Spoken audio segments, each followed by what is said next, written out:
Magandang araw mga followers at viewers. At na nga pag-umaga, abala ang inyong kasambahay. At ito nga ako'y nagwawalis na ng kabahayan. Iniipon ko yun sa daspan agad yung mga nakuha kong alikabukad dumi para mabilis ang gawa. Kinuha ko na rin nga pala yung mga basura sa basurahan para isort sa labas. Inugasan ko yung trash can na yan at pinalitan ng bagong plastic. Dahil pag hindi binukod ang basura dito ay hindi kinukuha. Matapos nga mga gawain ko, ayan, medyo malinis pa rin yung paligid pero kailangan pa rin tapusin lahat pa ng gawain. Butit malinis ang lababo. Nag-request nga pala si boss na magluto ng champurrado. Ito nga. Kumuha ako ng 2 cup ng malagkit na bigas, sinugasan ko at ito sinasalang ko na nga sa ating kalan. Tatakpan natin to at hayaang lumambot at maglagkit. Ito nga palang tableya ang gagamitin ko bilang tsokolate para sa ating champurrado.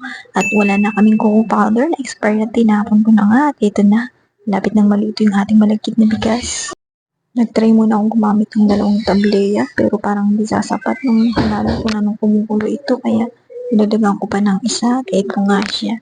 Ang ganda ng kulay ng ating champurrado. Ginamitan ko nga pala ito ng halos 3/4 cup ng brown sugar pampalasa. Ito nga pala yan po ang ulam namin ngayon. Ilagyan ko lang ito ng paminta at asin at gagamitan ko ito mamaya ng grill pan para iluto. At first time na ang inday nyo, ito nga yung champurrado. Nilagyan ko na ng iba.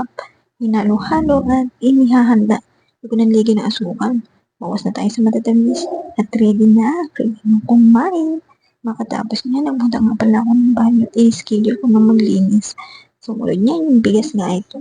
Malapit naman ang halian kaya nagtakal na ako ng bigas dito sa ating rice cooker. Yung bigas mula sa sako ay sinalin ko na nga sa ating palabigasan at ito na nga siya. Naghugas ng bigas at isinalang sa rice cooker. Diyan ka muna pala ka dyan. At ito na, our moment of truth. Kape is life. Tingnan tayo mga be.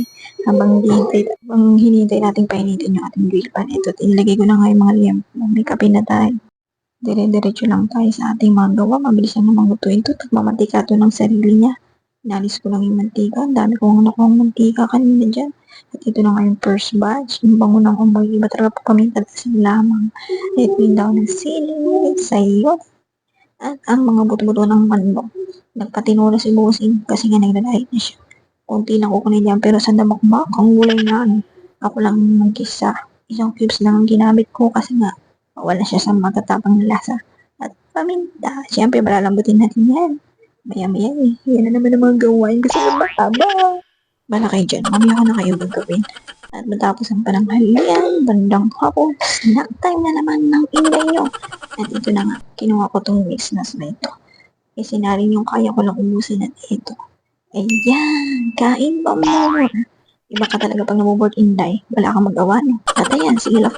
Duman nga pala si Kuya Rumi nagtatawag, bumili ko. At ito na nga.